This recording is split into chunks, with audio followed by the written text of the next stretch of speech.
National highway authority Keralam വിട്ടു. ഇതായിരുന്നില്ലേ 2016 സ്ഥിതി? ഇപ്പോ നാഷണൽ ഹൈവേയുടെ പ്രവർത്തനം നല്ല നിലക്ക് നടന്നുകൊണ്ടിരിക്കുകയാണ്. ഏതാനും മാസം കൊണ്ട് നല്ല ഭാഗം പൂർത്തിയാക്കാനാകും. LDF സർക്കാർ 2016 അധികാരത്തിൽ വന്നിരുന്നില്ല എങ്കിൽ ഇന്ന് കാണുന്ന ഈ അവസ്ഥ ഉണ്ടാകുമായിരുന്നോ? എല്ലാം തകർന്നു പോയിട്ടുണ്ടാവില്ലേ? ഈ പറഞ്ഞ പുരോഗതി ഉണ്ടാവില്ല എന്ന് മാത്രമല്ല, സ്കൂളുകള് അന്ന് 1000-ൽ പരം സ്കൂളുകളായിരുന്നു അടച്ചുപൂട്ടൽ ഭീഷണിയിൽ, അനാദായകരം എന്ന പട്ടികയിൽ. വിദ്യാർത്ഥികള് 5 ലക്ഷം നമ്മുടെ പൊതുവിദ്യാഭ്യാസ സ്ഥാപനങ്ങളിൽ നിന്ന് കൊഴിഞ്ഞുപോയതാണ്. ആ ഗവൺമെന്റ് ആയിരുന്നു കേരളത്തിൽ തുറന്നു വന്നിരുന്നെങ്കിൽ പണ്ട് ഇവിടെ ഒരു സ്കൂൾ ഉണ്ടായിരുന്നു എന്ന് പറയുന്ന അവസ്ഥയിലേക്ക് എത്തുമായിരുന്നു. സ്കൂളുകൾ പലതും കാണാൻ പറ്റുമായിരുന്നില്ല. LDF അധികാരത്തിൽ വന്ന് തുടർച്ചയായി അധികാരത്തിലിരിക്കുന്ന 9 വർഷം പൂർത്തിയാകും. 10ാം വർഷത്തിലേക്ക് കടക്കുകയാണ്. ഈ ഘട്ടം സ്വാഭാവികമായും നമ്മുടെ നാട്ടിലെ ജനങ്ങൾ ഒട്ടേറെ കാര്യങ്ങൾ വിലയിരുത്താനിടയുള്ള ഘട്ടമാണ്. അതിലേറ്റവും പ്രധാനം 2016 നമ്മുടെ സ്ഥിതി എന്തായിരുന്നു എന്നുള്ളത് തന്നെയാണ്. നമ്മുടെ കേരളം കടുത്ത നിരാശയിലായ ഒരു കാലമാണ്. ഒരിടത്തും പുരോഗതിയില്ല. എല്ലായിടങ്ങളിലും പുറകോട്ടടി. കാലം മാറുന്നു, ലോകം മാറുന്നു. പക്ഷേ നമുക്ക് മാത്രം മുന്നോട്ടുള്ള പ്രയാണം സാധിക്കുന്നില്ല. നമ്മുടെ പശ്ചാത്തല സൗകര്യങ്ങൾ വളരെ തകർന്ന നില. നമ്മുടെ വിവിധ മേഖലകൾ തകർന്നു കിടക്കുന്ന നില. ആ ഘട്ടത്തിലാണ് LDF നാടിന് മുൻപാകെ അന്നത്തെ തെരഞ്ഞെടുപ്പിൽ ഒരു പ്രകടന പത്രിക അവതരിപ്പിച്ചത്. ആ പ്രകടന പത്രികയിൽ 600ഓളം ഇനങ്ങളുണ്ടായിരുന്നു. നമ്മുടെ നാട് നേരിടുന്ന പ്രശ്നങ്ങൾ പരിഹരിക്കും എന്ന വാഗ്ദാനമാണ് ആ 600 ഇനങ്ങളിലായി LDF ജനങ്ങളുടെ മുൻപിൽ നൽകിയത്. ജനങ്ങളത് സ്വീകരിച്ചു. അതിൻ്റെ ഭാഗമായി LDFനെ തിരഞ്ഞെടുത്തു. അപ്പം അങ്ങനെ നോക്കിയാൽ നമ്മുടെ നാട് LDF ഭരണം 2016 വന്നത് അതിൻ്റെ 9 വർഷം പൂർത്തിയാകുന്നു. 10ാമത്തെ വർഷത്തിലേക്ക് കടക്കുന്ന ഘട്ടം. ഇവിടെ പരിശോധിക്കാനുള്ള കാര്യം, ഈ 9 വർഷക്കാലം നാം ജനങ്ങൾക്ക് നൽകിയ വാഗ്ദാനം നിറവേറ്റിയോ? കേരളത്തിൻ്റെ പൊതുവായ സാഹചര്യത്തിൽ മാറ്റം സൃഷ്ടിക്കാനായോ?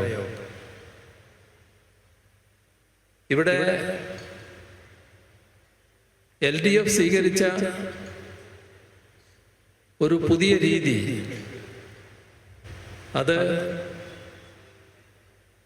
പാർലമെന്ററി ജനാധിപത്യ പ്രക്രിയ അംഗീകരിച്ച നമ്മുടെ രാജ്യത്ത് എവിടെയും ഇല്ലാത്ത ഒന്നായിരുന്നു. ലോകത്ത് നമ്മളെ അറിവിൽപ്പെട്ടിടത്തോളം എവിടെയും ഇല്ല. എവിടെയെങ്കിലും ഉണ്ടോ എന്ന് നമുക്ക് നിശ്ചയമില്ല. എന്താണത്? പ്രകടന പത്രികയിൽ പറഞ്ഞ കാര്യങ്ങൾ ഓരോ വർഷവും എത്ര കണ്ട് പൂർത്തിയാക്കാനായി? ഇത് ജനസമക്ഷം അവതരിപ്പിക്കുകയായിരുന്നു സർക്കാർ. LDF നൽകിയ വാഗ്ദാനം അത് തെരഞ്ഞെടുപ്പിൽ വോട്ട് എങ്ങനെയെങ്കിലും സമ്പാദിക്കുക എന്ന ഉദ്ദേശത്തോടെയുള്ളതല്ല. നാടിനോടും ജനങ്ങളോടുമുള്ള പ്രതിബദ്ധതയുടെ ഭാഗമായുള്ള വാഗ്ദാനമാണ്. അത് നടപ്പിലാക്കാൻ LDF പ്രതിജ്ഞാബദ്ധമാണ്. ഇവിടെ UDF-നോടും BJP-യോടും ഒപ്പം ചേർന്നുകൊണ്ട് അവരുടെ വാദങ്ങൾ പൂർണ്ണമായി നാടിന്റെ മുന്നിൽ വിശ്വാസയോഗ്യമായി അവതരിപ്പിക്കാൻ ഒരു പറ്റം വലതുപക്ഷ മാധ്യമങ്ങൾ മത്സരിക്കുന്ന കാഴ്ചയും നാം കണ്ടു. പക്ഷേ ജനങ്ങൾ അവരുടെ അനുഭവത്തെ അടിസ്ഥാനപ്പെടുത്തിയാണ് കാര്യങ്ങൾ വിലയിരുത്തിയത്. എന്താണ് അനുഭവം? ആ 5 വർഷക്കാലം, ഈ 9 വർഷക്കാലം നമ്മുടെ LDF പ്രകടന പത്രികയിൽ പറഞ്ഞ കാര്യങ്ങൾ മാത്രമല്ല സർക്കാരിനെ ഏറ്റെടുക്കേണ്ടി വന്നത്. LDF പ്രകടന പത്രികയിൽ പറഞ്ഞ കാര്യങ്ങളും പുതുതായി ഉയർന്നു വന്ന കാര്യങ്ങളും ഏറ്റെടുക്കാൻ നിർബന്ധമായി. നമ്മുടെ നാട് ഒരുപാട് ദുരന്തങ്ങൾ ഏറ്റുവാങ്ങേണ്ടി വന്ന നാടാണ്. മുൻപൊരു കാലത്തും ഇല്ലാത്ത രീതിയിൽ ഒരു നാടിനും നമ്മുടെ രാജ്യത്ത് തന്നെ അനുഭവിക്കേണ്ടി വന്നിട്ടില്ലാത്ത ദുരന്തങ്ങൾ നമുക്ക് അനുഭവിക്കേണ്ടി വന്നു. നിപ്പ, ഓക്കി, 2018 നൂറ്റാണ്ടിലെ മഹാപ്രളയം, 2019 അതിരൂക്ഷമായ കാലവർഷക്കെടുതി, അതിൽ നിന്ന് നിവർന്നു നിന്ന് ശ്വാസം കഴിക്കാൻ കഴിയുന്നതിന് മുൻപ് ലോകത്തെ ആകെ വിറങ്ങലിപ്പിച്ച കോവിഡ് മഹാമാരി,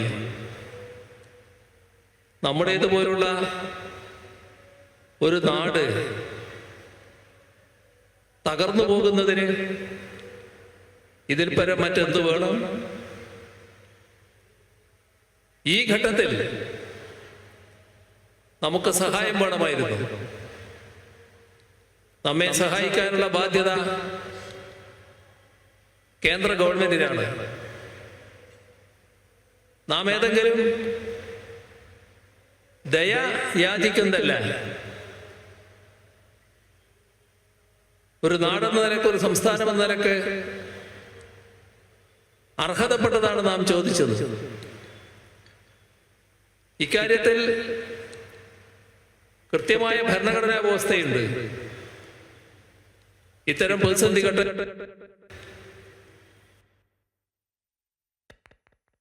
കേന്ദ്രം സാമ്പത്തികമായി സഹായിക്കണം എന്ന് കൃത്യമായ വ്യവസ്ഥ ഗുജറാത്തിൽ മുഖ്യമന്ത്രിയായിരുന്ന കാലം വലിയൊരു ദുരന്തത്തിന് ഗുജറാത്തിനെയായി. ഗുജറാത്തിലെ വിഭവം കൊണ്ട് മാത്രമല്ല അത് പരിഹരിക്കപ്പെട്ടത്. രാജ്യത്തിന്റെ സഹായമുണ്ടായി,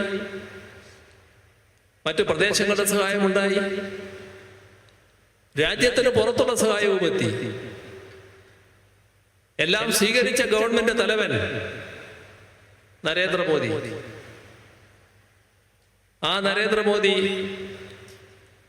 ഇന്ത്യയുടെ പ്രധാനമന്ത്രിയായി വന്നു. അദ്ദേഹത്തിന്റെ പ്രധാനമന്ത്രി പദത്തിൽ നമ്മുടെ സംസ്ഥാനം 2018 നൂറ്റാണ്ടിലെ മഹാപ്രളയം നേരിട്ടു.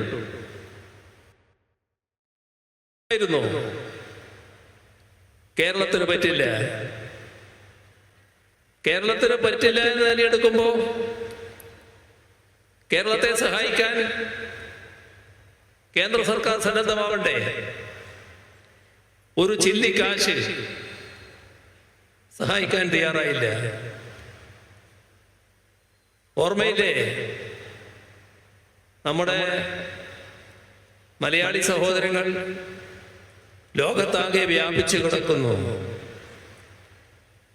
അവരുള്ള രാജ്യങ്ങളിൽ അവരുടെ നാട്ടിലേറ്റ ദുരന്തത്തിൽ സഹായിക്കാൻ അവിടെ പലരും സന്നദ്ധമാണ്. നിങ്ങള് കേരളത്തിൽ നിന്ന് ആരെങ്കിലും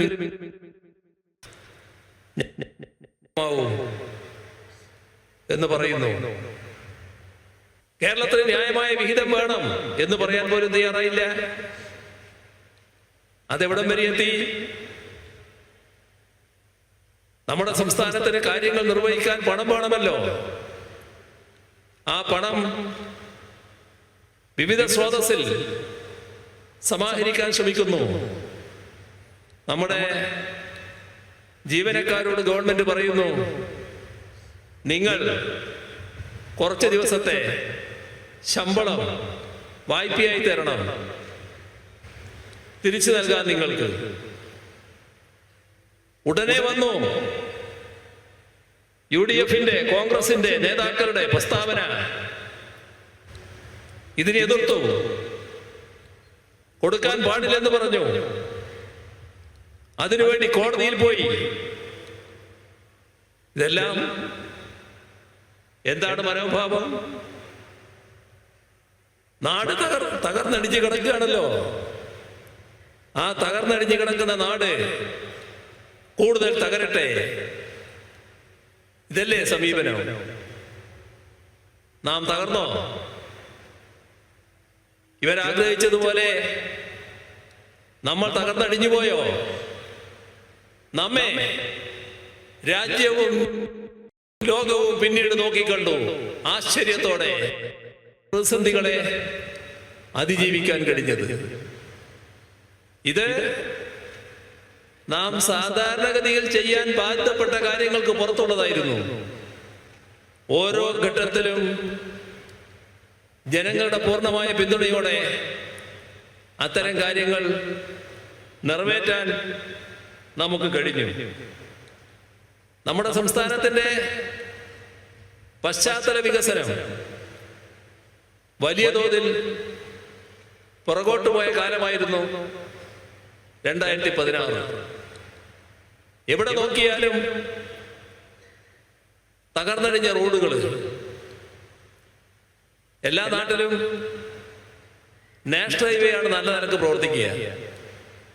ആ നാഷണൽ ഹൈവേയും തകർന്നടിഞ്ഞു കിടക്കുന്നു. ഇതെല്ലാം നമ്മുടെ നാടിന്റെ അനുഭവമായിരുന്നില്ലേ? അതിപ്പോ എവിടെ എത്തി? നാഷണൽ ഹൈവേക്ക് വേണ്ടി നാം ആകെ ചെയ്യേണ്ടത് സംസ്ഥാനം സ്ഥലമെടുത്തു കൊടുക്കലാണ്. സ്ഥലമെടുത്തു കൊടുക്കാനുള്ള പൈസ നാഷണൽ ഹൈവേ അതോറിറ്റി തരും. നമുക്കതിന് ചെലവില്ല. നമ്മുടെ നാടിന്റെ വികസനത്തിന് ഏറ്റവും പ്രധാനപ്പെട്ട ഭാഗമാണ് നല്ല ഗതാഗത സൗകര്യം ഉണ്ടാവുക എന്നത്. അതിലേറ്റവും പ്രധാനം റോഡുകൾ തന്നെയാണ്. പക്ഷേ നമ്മുടെ സംസ്ഥാനം അതിന് തയ്യാറായില്ല, മുടങ്ങി. നാഷണൽ ഹൈവേ പ്രവർത്തനം ആകെ തകർന്നു. നാഷണൽ ഹൈവേ അതോറിറ്റി കേരളം വിട്ടു. ഇതായിരുന്നില്ലേ 2016 സ്ഥിതി? ഇപ്പോ നാഷണൽ ഹൈവേയുടെ പ്രവർത്തനം നല്ല നിലക്ക് നടന്നുകൊണ്ടിരിക്കുകയാണ്. ഏതാനും മാസം കൊണ്ട് നല്ല ഭാഗം പൂർത്തിയാക്കാനാകും. ആ നിലയിൽ കാര്യങ്ങൾ മാറി വന്നു. പക്ഷേ നാം ഓർക്കേണ്ട കാര്യം, നമ്മളതിനെ പിഴയൊടുക്കേണ്ടി വന്നു. 5600 കോടിയോളം രൂപ. സ്ഥലമേറ്റെടുക്കുന്നതിൻ്റെ ആ വിലയുടെ ഒരു ഭാഗം നമ്മൾ വഹിക്കേണ്ടി വന്നു. കൃത്യസമയത്ത് സ്ഥലം ഏറ്റെടുത്ത് കൊടുക്കാത്തത് കൊണ്ട് UDF ഗവൺമെന്റ് കാണിച്ച കെടുകാര്യസ്ഥതയ്ക്ക് സംസ്ഥാനം ഒടുക്കേണ്ടി വന്ന പിഴ അതായിരുന്നു 5600 കോടി രൂപ. ഇത് ഈ കാര്യത്തിൽ മാത്രമല്ല, നടക്കില്ല എന്ന് കരുതിയ പദ്ധതികൾ പലതും നമുക്കിവിടെ യാഥാർത്ഥ്യമാക്കാൻ കഴിഞ്ഞു. നമ്മുടെ സംസ്ഥാനം ഗ്യാസ് അതോറിറ്റി ഓഫ് ഇന്ത്യയുടെ ഗെയിൽ പൈപ്പ് ലൈൻ ഇവിടെ സ്ഥാപിക്കേണ്ടതുണ്ടായിരുന്നു. സംസ്ഥാനത്തോടൊപ്പം പദ്ധതിക്ക് തുടക്കം കുറിച്ച സംസ്ഥാനങ്ങളൊക്കെ ലൈൻ പൂർത്തിയാക്കി ഗ്യാസ് അതിലൂടെ പ്രവഹിക്കൽ തുടങ്ങി. നമുക്ക് തുടക്കം കുറിക്കാനായില്ല. UDF സർക്കാർ ഒന്നും ചെയ്യാൻ തയ്യാറായില്ല. 2016 LDF വന്നു. കാര്യങ്ങൾക്ക് വേഗത കൂടി. ഇവിടുന്ന് പോയ ഗ്യാസ് അതോറിറ്റി ഓഫ് ഇന്ത്യയെ തിരിച്ചു വിളിച്ചു. അവർ പണി പൂർത്തിയാക്കി. ഇപ്പോ ഗ്യാസ് സുഗമമായ പൈപ്പിലൂടെ പോകുന്നു. നമ്മുടെ കേരളത്തിലെ ചിലയിടങ്ങളിൽ, ചില പട്ടണങ്ങളിൽ അടുക്കളയിൽ ആ ഗ്യാസ് പാചകവാതകമായി എത്തുന്നു. ചില ഫാക്ടറികളിൽ ഇന്ധനമായി എത്തുന്നു. വിവിധ ആവശ്യങ്ങൾക്ക് ഉപയോഗിക്കാൻ കഴിയുന്ന ഗ്യാസാണത്. ഇവിടെ ഒരു അനുഭവം ഉണ്ടല്ലോ, കോട്ടയത്ത് എടമൺ കൊച്ചി പവർ ഹൈവേ. ആ പവർ ഹൈവേയുടെ പണി ഇവിടെ എത്തിയപ്പോഴാണ് സ്തംഭിച്ചത്. പിന്നെ മുന്നോട്ട് പോകുന്നില്ല. അവിടെ കടന്നു. പവർ ഗ്രിഡ് കോർപ്പറേഷൻ തിരിച്ചുപോയി. ഇപ്പോ 2016 ശേഷം അവരെയും തിരിച്ചു വിളിച്ച് പണി പൂർത്തിയാക്കി വൈദ്യുതി അതിലൂടെ പ്രവഹിക്കുന്നു. ഇങ്ങനെ മുടങ്ങിക്കിടന്ന ഒട്ടേറെ പദ്ധതികൾക്കാണ് നമുക്ക് ജീവൻ വെപ്പിക്കാൻ കഴിഞ്ഞത്. ഇവിടെ നാം ചിന്തിക്കേണ്ട ഒരു കാര്യം മാത്രമേ ഉള്ളൂ. LDF സർക്കാർ 2016 അധികാരത്തിൽ വന്നിരുന്നില്ല എങ്കിൽ ഇന്ന് കാണുന്ന ഈ അവസ്ഥ ഉണ്ടാകുമായിരുന്നോ? എല്ലാം തകർന്നു പോയിട്ടുണ്ടാവില്ലേ? ഈ പറഞ്ഞ പുരോഗതി ഉണ്ടാവില്ല എന്ന് മാത്രമല്ല, സ്കൂളുകള് അന്ന് 1000-ൽ പരം സ്കൂളുകളായിരുന്നു അടച്ചുപൂട്ടൽ ഭീഷണിയിൽ, അനാദായകരമെന്ന പട്ടികയിൽ. വിദ്യാർത്ഥികള് 5 ലക്ഷം നമ്മുടെ പൊതുവിദ്യാഭ്യാസ സ്ഥാപനങ്ങളിൽ നിന്ന് ഒഴിഞ്ഞു പോയതാണ്. ആ ഗവൺമെന്റ് ആയിരുന്നു കേരളത്തിൽ തുറന്നു വന്നിരുന്നെങ്കിൽ പണ്ട് ഇവിടെ ഒരു സ്കൂൾ ഉണ്ടായിരുന്നു എന്ന് പറയുന്ന അവസ്ഥയിലേക്ക് എത്തുമായിരുന്നു. സ്കൂളുകൾ പലതും കാണാൻ പറ്റുമായിരുന്നില്ല. നമ്മുടെ ആരോഗ്യരംഗം വല്ലാതെ തകർന്നു പോയതാണല്ലോ 2016. ഓർമ്മയില്ലേ? ആവശ്യത്തിന് ഡോക്ടർമാരില്ല, നഴ്സുമാരില്ല, സ്റ്റാഫില്ല, മരുന്നില്ല, ഒന്നുമില്ല. ആ അവസ്ഥയിൽ നിന്ന് ആരോഗ്യരംഗത്തെ ശരിയായ രീതിയിൽ ഉയർത്താനാണ് LDF സർക്കാർ ആർദ്രം മിഷന് തുടക്കം കുറിച്ചത്. പ്രാഥമികാരോഗ്യ കേന്ദ്രങ്ങൾ കുടുംബാരോഗ്യ കേന്ദ്രങ്ങളായി, താലൂക്ക് ആശുപത്രി മുതൽ മെഡിക്കൽ കോളേജ് ആശുപത്രി വരെ സൂപ്പർ സ്പെഷ്യാലിറ്റി സൗകര്യങ്ങളായി, മെഡിക്കൽ കോളേജുകൾക്ക് പ്രത്യേക മാസ്റ്റർ പ്ലാനുകൾ വന്നു.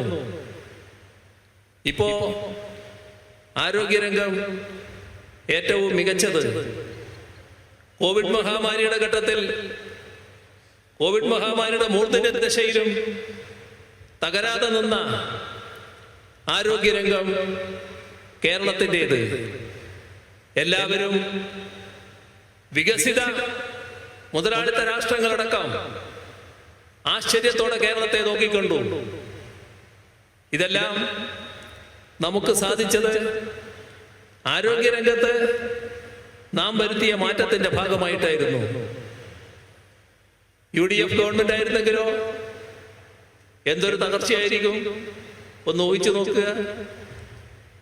നമ്മുടെ ഉന്നത വിദ്യാഭ്യാസ മേഖല 2016 രാജ്യത്തെ ആദ്യത്തെ 100 എന്നൊരു പട്ടികയെടുത്താൽ ആ 100-ൽ ഒന്നുപോലും കേരളത്തിൽ നിന്നൊരു സ്ഥാപനമില്ല. ആ ഘട്ടത്തിലെ നമ്മുടെ സംസ്ഥാനത്തെ യൂണിവേഴ്സിറ്റികളുടെ വൈസ് ചാൻസലർമാരെ വിളിച്ചു, അവരുമായി ചർച്ച ചെയ്തു. ഈ നിലയിൽ മാറ്റം വരുത്തേണ്ടതിന്റെ ആവശ്യകത പറഞ്ഞു. അതിന് ആവശ്യമായ പിന്തുണ സർക്കാരിന്റെ ഭാഗം നൽകാൻ തീരുമാനിച്ചു. തുടർന്ന് നല്ല സഹായങ്ങൾ 2021 അധികാരത്തിൽ വന്ന ഗവൺമെന്റ് പ്രത്യേകമായി തന്നെ ഉന്നത വിദ്യാഭ്യാസ മേഖലയെ കണ്ടുകൊണ്ട് പിന്തുണ നൽകുന്ന നടപടികൾ സ്വീകരിച്ചു. ഇപ്പോഴെന്തായി? രാജ്യത്തെ ആദ്യത്തെ 12, ആദ്യത്തെ 1 ഡസൻ ആ യൂണിവേഴ്സിറ്റികൾ എടുത്താൽ അതിൽ 3 എണ്ണം നമ്മുടേതാണ്, കേരളത്തിൻ്റെതാണ്. ആ റാങ്കിങ്ങിൽ 9ാം റാങ്കിൽ കേരള, 10ാം റാങ്കിൽ കൊച്ചി, 11ാം റാങ്ക് MG, 43ാം റാങ്ക് കാലിക്കറ്റ് യൂണിവേഴ്സിറ്റി. മാറ്റം. ആദ്യത്തെ 100 കോളേജ് 16 എണ്ണം നമ്മുടെ കേരളത്തിൽ നിന്നുള്ളതാണ്. വലിയ മാറ്റം ഉന്നത വിദ്യാഭ്യാസ മേഖലയിൽ വരുന്നു. ആ മാറ്റം 2016 അന്ന് അധികാരത്തിലുള്ള ഗവൺമെന്റ് തന്നെയാണ് തുറന്നെങ്കിൽ വരുമായിരുന്നോ? ഇതാണ് ജനങ്ങൾ വിലയിരുത്തിയ കാര്യം. നമ്മുടെ വികസന മേഖലയിൽ മാത്രമല്ല, സാമൂഹ്യക്ഷേമ രംഗത്ത് വലിയ തോതിലുള്ള ഇടപെടലാണ് കേരളത്തിൽ ഉണ്ടായത്. ഇവിടെ നമ്മുടെ ജനങ്ങളിൽ ഒരു ഭാഗം വീട് സ്വപ്നം കണ്ട് കഴിയുന്നവരാണല്ലോ. അവർക്ക് വീട് നിർമ്മിക്കാൻ പറ്റുന്നില്ല. ആ സ്വപ്നത്തോടെ മണ്ണടിഞ്ഞു പോകുന്നു. അത്തരം ആളുകൾക്ക് വീട് വെച്ച് നൽകാനുള്ള ഒരു പദ്ധതിയാണ് ലൈഫ് മിഷൻ എന്ന പേരിൽ രൂപീകരിച്ചത്. അതിനെ അന്ന് 5 ലക്ഷം കുടുംബങ്ങൾക്ക് വീട് നൽകണമെന്ന് കണ്ടു. ഇപ്പോ 4.5 ലക്ഷത്തിലധികം വീടുകൾ പൂർത്തിയായി അവിടെ അവർ താമസിക്കുകയാണ്. ബാക്കിയുള്ളവ അടുത്ത ഏതാനും മാസങ്ങൾ കൊണ്ട് പൂർത്തിയാകാനിരിക്കുന്നു. 5 ലക്ഷത്തിലേക്ക് കടക്കാൻ പോകുന്നു. ഇത് സംഭവിക്കുമായിരുന്നോ LDF സർക്കാർ ആയിരുന്നില്ല എങ്കിൽ? UDF സർക്കാരിന്റെ കീഴിൽ അങ്ങനെ ഒരു കാര്യം ചിന്തിക്കാൻ പറ്റുമോ?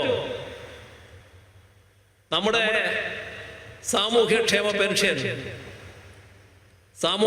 പെൻഷന്റെ കാര്യത്തില് കേരളം നേരത്തെ 2016 UDFന്റെ അവസാന കാലം 600 രൂപയായിരുന്നു. അത് പക്ഷേ കടലാസില. 2016 ഞങ്ങൾ ആദ്യ മന്ത്രിസഭാ യോഗം ചേരുമ്പോ ഈ പറഞ്ഞ 600 രൂപ എത്ര മാസത്തെ കുടിശ്ശിക? 18 മാസത്തെ. ആ 18 മാസത്തെ കുടിശ്ശികയും കൊടുത്തു തീർക്കാൻ 2016 LDFന്റെ ആദ്യ മന്ത്രിസഭാ യോഗം തീരുമാനിക്കുകയാണ്. അത് മുഴുവൻ കൊടുത്തു തീർത്തു. പിന്നെ വർധനവ് തുടങ്ങി. ഇപ്പോഴെത്ര? 1600. 600 നിന്ന് 1600 60 ലക്ഷം പേർക്ക് ആ സാമൂഹ്യക്ഷേമ പെൻഷൻ നൽകുന്നു.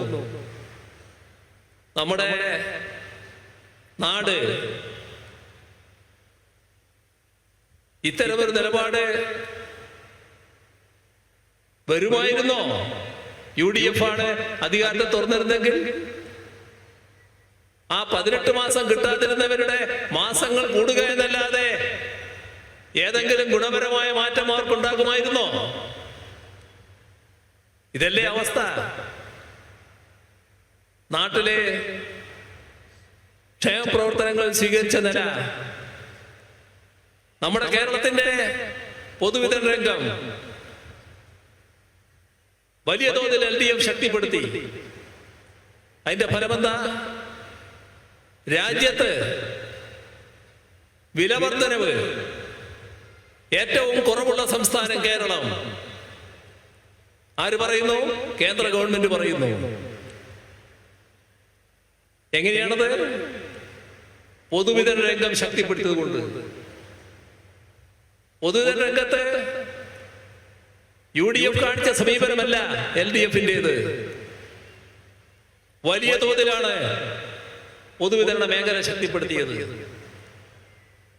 നമ്മുടെ രാജ്യം ദരിദ്ര രാഷ്ട്രങ്ങളുടെ ദരിദ്രാവസ്ഥ വെച്ചുകൊണ്ടൊരു പട്ടിക തയ്യാറാക്കിയപ്പോ നമ്മുടെ രാജ്യത്തിന്റെ സ്ഥാനം 105-ാം സ്ഥാനത്താണ്.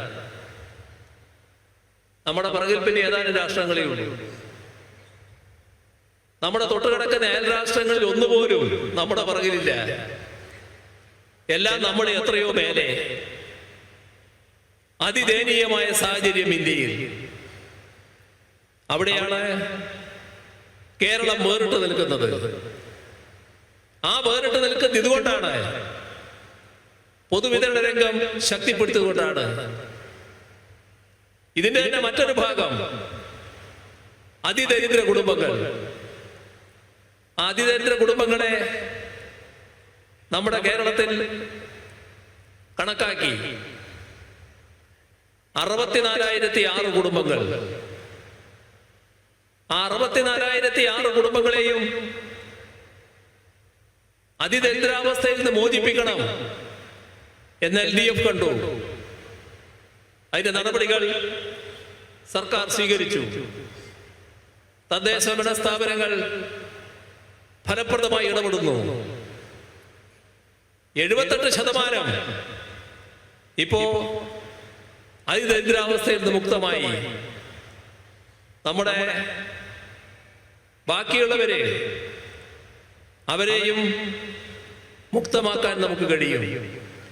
നേരത്തെ 3 വർഷം മുൻപ് 3 വർഷ കാലയളവിനുള്ളിൽ ഒരു കാര്യം കേരളത്തിൽ സംഭവിക്കുമെന്ന് LDF സർക്കാർ പ്രഖ്യാപിച്ചിരുന്നു.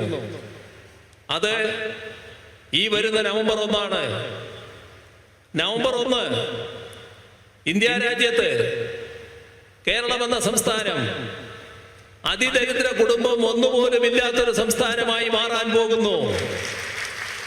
ആ പ്രഖ്യാപനമാണ്, മാറിയ പ്രഖ്യാപനമാണ് നവംബർ 1 നാം നടത്തുക. ഇത് LDF അല്ലെങ്കിൽ സാധിക്കുമോ?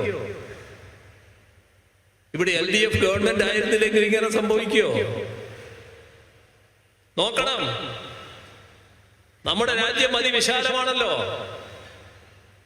ഒട്ടേറെ സംസ്ഥാനങ്ങളുണ്ടല്ലോ. ഏതെങ്കിലും ഒരു സംസ്ഥാനത്തിൽ ഇത്തരമൊരു പദ്ധതിയുണ്ടോ? അതിദരിദ്ര കുടുംബങ്ങളെ അതിദരിദ്രാവസ്ഥയിൽ നിന്ന് മോചിപ്പിക്കുക എന്നൊരു പദ്ധതിയുണ്ടോ?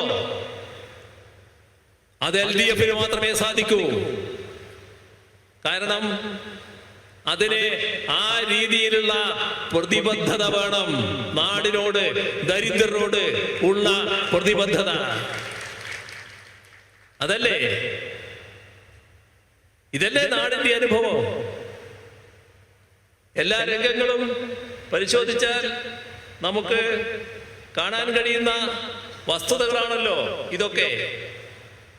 നമ്മുടെ നാടുമായി ബന്ധപ്പെട്ട് വരുന്ന മാറ്റങ്ങൾ, എല്ലാ മേഖലയിലും വലിയ തോതിലുള്ള മാറ്റങ്ങൾ എങ്ങനെയാണ് നമുക്ക് പൂർത്തിയാക്കാൻ കഴിഞ്ഞത്? കുറെ പദ്ധതികൾ നമുക്ക് ഏറ്റെടുക്കാൻ കഴിഞ്ഞത് എന്തുകൊണ്ടാണ്?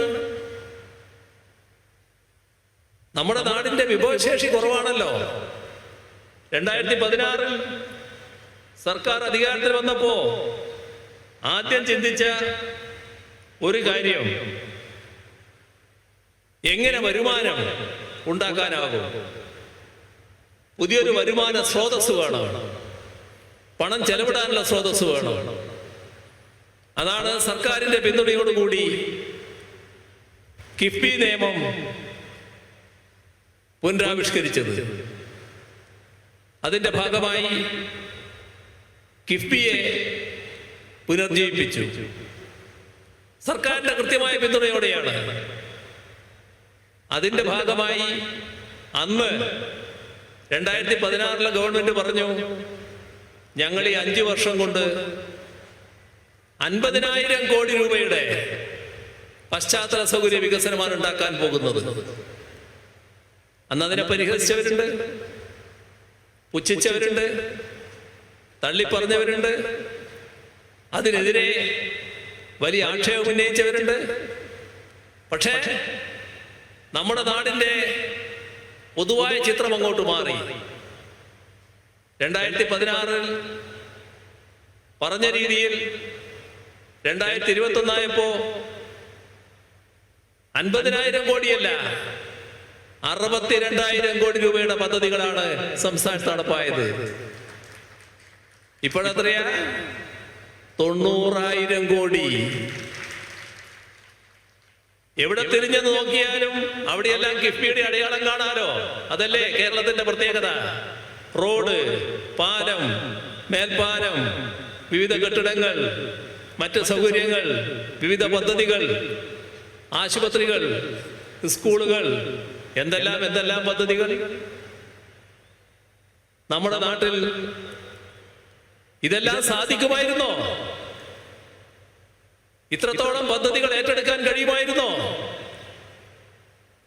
LDF ആയിരുന്നില്ലെങ്കിൽ സാധിക്കുമോ? നാം ഉറക്കെ ചിന്തിക്കേണ്ട കാര്യങ്ങളാണിതൊക്കെ. എന്നാൽ നമ്മുടെ കേരളം കാണിക്കുന്ന ഒരു പ്രത്യേകതയുണ്ട്. ഈ കാര്യങ്ങള് ആരെയും അറിയിക്കാതിരിക്കണമെന്ന് നിർബന്ധമുള്ളൊരു കൂട്ടരോടെയുണ്ട്. ഇതെല്ലാം മറച്ചു വെച്ചുകൊണ്ടുള്ള തീർത്തും നിഷേധ പ്രചരണം, അതിൽ താല്പര്യം UDF-നുണ്ട്, BJP-ക്കുമുണ്ട്. BJP ചെയ്യുന്നത് എന്താ? നമ്മുടെ സംസ്ഥാനത്തിനെ സാമ്പത്തികമായി ഞെരുക്കാൻ നോക്കുന്നു. കിഫ്ബി വായ്പ എടുക്കുമ്പോൾ ആ വായ്പയുടെ സംഖ്യ നിങ്ങളുടെ സംസ്ഥാന കടത്തിന്റെ പരിധിയിൽ കുറവ് വരുത്തും എന്ന് നേരത്തെ പറഞ്ഞിരിക്കുന്നു. കിഫ്ബിക്ക് മാത്രമല്ല, ക്ഷേമ പെൻഷൻ കൊടുക്കാൻ വേണ്ടി നാം രൂപീകരിച്ച കമ്പനി എടുക്കുന്ന വായ്പക്കും അത് ബാധകമാക്കി. ഇതെങ്ങനെയാണ് ബാധിക്കുന്നത് നോക്കണം. ഇപ്പോ 6000 കോടിയോളം രൂപ നാഷണൽ ഹൈവേക്ക് കൊടുത്ത കണക്ക് ഞാൻ പറഞ്ഞല്ലോ. ആ ഭാഗം നമ്മുടെ കയ്യിൽ നിന്ന് പോയി, 6000 പോയി. വേറൊരു ഭാഗം നോക്കണം. നമുക്ക് കടമെടുക്കാം. ആ കടമെടുക്കുന്നതിൽ നിന്ന് ഈ 6000 കോടി കുറവ് ചെയ്യാണ്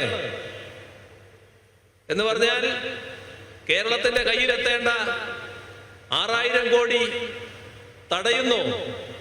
ആര്? കേന്ദ്ര ഗവൺമെന്റ്. എന്തിന്? കേന്ദ്ര ഗവൺമെന്റ് പിടിവാശിയോടെ നമ്മളിൽ നിന്ന് പിടിച്ചു പറിച്ച 6000 കോടിക്ക് അത് നമ്മുടെ കടത്തിന്റെ പരിധിയിലും കുറവ് വരുത്തുന്നു. ചുരുക്കത്തിൽ 12000 കോടി രൂപയുടെ ബാധ്യത സംസ്ഥാനം എന്ന നിലക്ക് നമുക്ക് വരുന്നു. ഇതൊക്കെ ഒരു നീതിയാണോ? ഏത് നീതിരഹിതമായ കാര്യവും ചെയ്യാം എന്നതല്ലേ ഇവിടെ കാണുന്നത്? അപ്പോഴാണ് നമ്മുടെ സംസ്ഥാനത്ത് സാമ്പത്തികമായി നമ്മളതിനെതിരെ നിവേദനങ്ങൾ കൊടുത്തു, പ്രക്ഷോഭം നടത്തി. രാജ്യത്തെ പ്രധാനപ്പെട്ട നേതാക്കളടക്കം പങ്കെടുത്തുകൊണ്ടുള്ള പ്രക്ഷോഭം ഡൽഹിയിൽ നടത്തി. അവസാനം കേന്ദ്രത്തെ സമീപിച്ചു, സുപ്രീം കോടതിയെ സമീപിച്ചു. സുപ്രീം കോടതി നമ്മൾ ഉയർത്തുന്ന വാദത്തിൽ കഴമ്പുണ്ടെന്ന് കണ്ട് ഭരണഘടനാ ബെഞ്ചിന് വിട്ടിരിക്കുകയാണ്. ഇതല്ലേ നാം നേരിടുന്ന അവസ്ഥ? ഇത്തരം കാര്യങ്ങൾ വരുമ്പോ അതിനെ ശരിയായി എതിർക്കാനും തുറന്നു കാണിക്കാനും കേരളത്തിലെ കോൺഗ്രസിന് നേതൃത്വമുള്ള പ്രതിപക്ഷം തയ്യാറുണ്ടോ?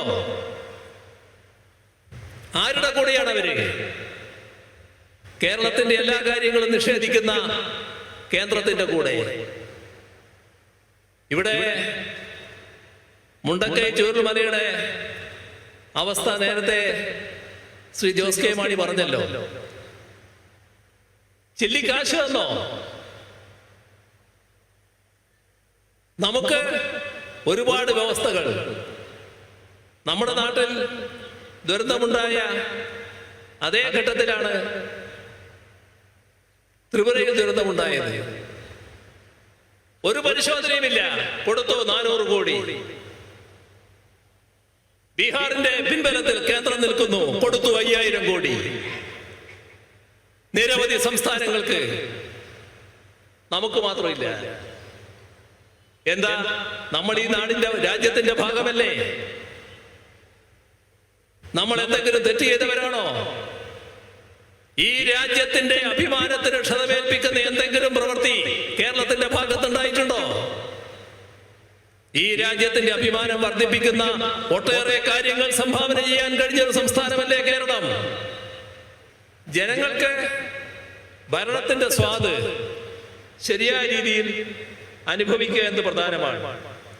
അതിനായി ഭരണ നടപടികൾ ലളിതമാക്കാനുള്ള കാര്യങ്ങളാണ് സർക്കാർ ചെയ്തു വരുന്നത്.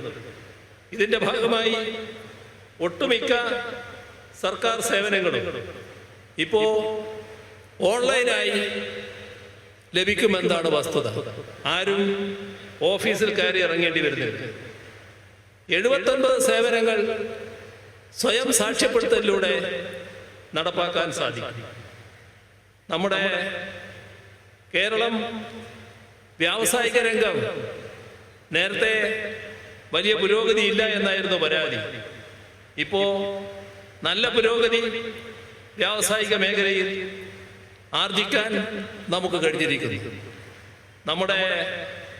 പൊതുവായിട്ടുള്ള സംരംഭങ്ങൾ, ആ സംരംഭങ്ങൾ രാജ്യത്തിന് തന്നെ മാതൃകയാണ് എന്ന് ഇന്ത്യ ഗവൺമെന്റിന് പറയേണ്ടി വന്നിരിക്കുന്നു.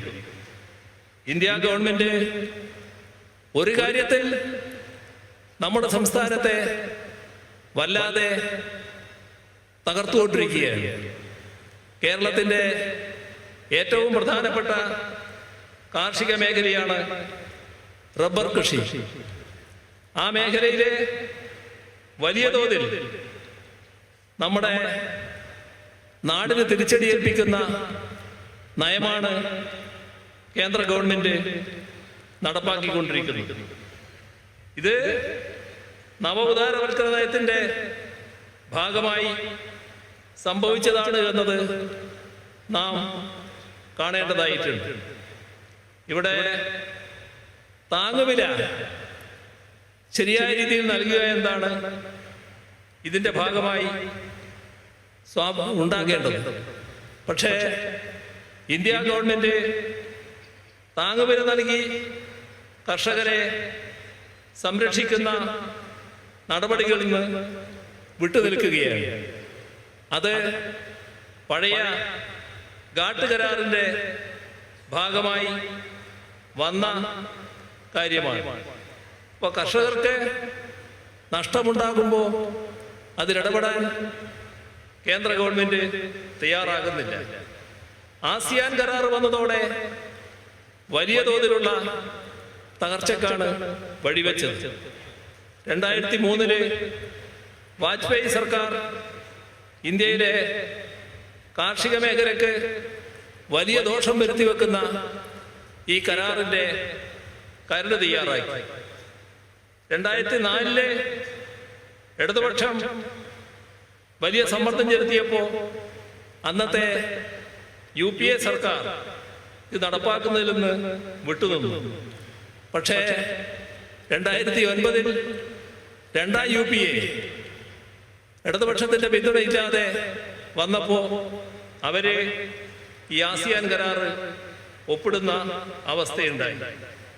അതോടെ റബ്ബർ ഇറക്കുമതി വലിയ തോതിൽ നമ്മുടെ രാജ്യത്തേക്ക് വരുന്ന നില വന്നു. ആസിയാൻ കരാറിലൂടെ ഇറക്കുമതി തീരുവ വീണ്ടും കുറച്ചു. അപ്പോൾ റബ്ബർ ഉൽപാദന മേഖല കൂപ്പുകുത്തുന്ന അവസ്ഥയാണ് ഉണ്ടായത്. ഇപ്പോ കേന്ദ്ര ഗവൺമെന്റ് ഒരു നടപടിയും സ്വീകരിക്കാൻ തയ്യാറാകുന്നില്ല. നമ്മുടെ രാജ്യത്ത് ഉപയോഗിക്കുന്ന റബ്ബറിന്റെ 70% ടയർ വ്യവസായികളാണ് വാങ്ങുന്നത്. പക്ഷേ ഒരു കാര്യം നാം ശ്രദ്ധിക്കണം, റബ്ബറിന്റെ വില ഇടിയുന്നു, ടയറിന്റെ വില വർദ്ധിച്ചു പോകുന്നു. റബ്ബറിന് ചരിത്രത്തിലെ ഏറ്റവും വലിയ വില 2011 ആ സമയം അന്താരാഷ്ട്ര വിപണിയിൽ നിന്ന് കുറഞ്ഞ വിലക്ക് റബ്ബർ ഇറക്കുമതി ചെയ്യാനാണ് ഇവിടുത്തെ ടയർ കമ്പനികൾ തയ്യാറായത്. അതോടെ ആഭ്യന്തര മാർക്കറ്റിൽ റബ്ബറിന്റെ വില ഇടിഞ്ഞു. 2013 മുതൽ റബ്ബറിന്റെ വില കുത്തനെ ഇടിയാൻ തുടങ്ങി. 2015 അത് 113 രൂപയായി മാറി. അപ്പോ ടയർ വില അനിയന്ത്രിതമായി കൂടുന്നു, റബ്ബർ വില കൂടുന്നില്ല എന്ന് മാത്രമല്ല അത് കീഴോട്ട് പോയിക്കൊണ്ടിരിക്കുന്നു. ഇത്തരം ഒരവസ്ഥയിൽ നമ്മുടെ രാജ്യത്തിൻ്റെ വ്യാപാര കരാറുകൾ പ്രകാരം ഇറക്കുമതി ചുങ്കം കുറച്ചാലും ഓരോ ഇനത്തിലും സേഫ് ഗാർഡ് ഡ്യൂട്ടി ചുമത്താനുള്ള വ്യവസ്ഥയുണ്ട്. റബ്ബറിന്റെ കാര്യത്തിൽ ഇത് ചെയ്യാൻ കേന്ദ്ര സർക്കാർ തയ്യാറാകുന്നില്ല. നമ്മുടെ രാജ്യത്തെ റബ്ബർ ഉൽപാദനത്തിന്റെ 72% റബ്ബർ കൃഷിയിടത്തിന്റെ 66% കേരളത്തിലാണ്. അതുകൊണ്ട് തന്നെ റബ്ബർ അധിഷ്ഠിത വ്യവസായങ്ങൾക്ക് കേരളത്തിലെ സമ്പദ് വ്യവസ്ഥയുമായി നേരിട്ട് ബന്ധമുണ്ട്. ഇവിടെ റബ്ബർ കർഷകരെ സഹായിക്കുന്ന നടപടികളാണ് സംസ്ഥാന സർക്കാർ സ്വീകരിച്ചു വരുന്നത്. റബ്ബർ ഉൽപ്പന്നങ്ങളുടെ വിലയിടിവ് കേരളത്തിലെ റബ്ബർ കർഷകരെ ആകെ ബാധിക്കുന്ന കാര്യമാണ്. നമ്മൾ റബ്ബറിന്റെ താങ്ങുവില 150 രൂപയായി നിജപ്പെടുത്തിയിട്ടുണ്ട്.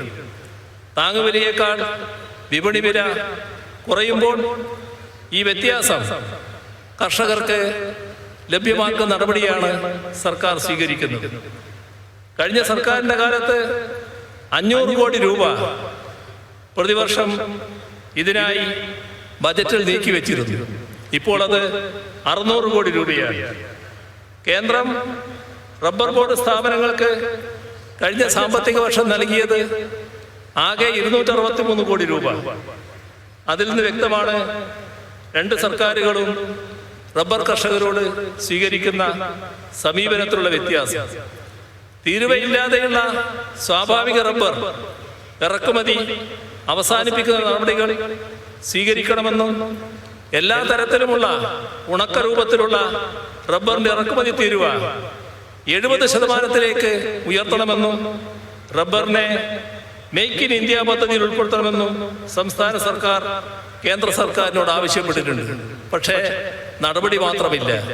ഇതാണ് കേരളത്തിലെ റബ്ബർ കർഷകരോട് കേന്ദ്ര ഗവൺമെന്റ് സ്വീകരിക്കുന്ന സമീപനം.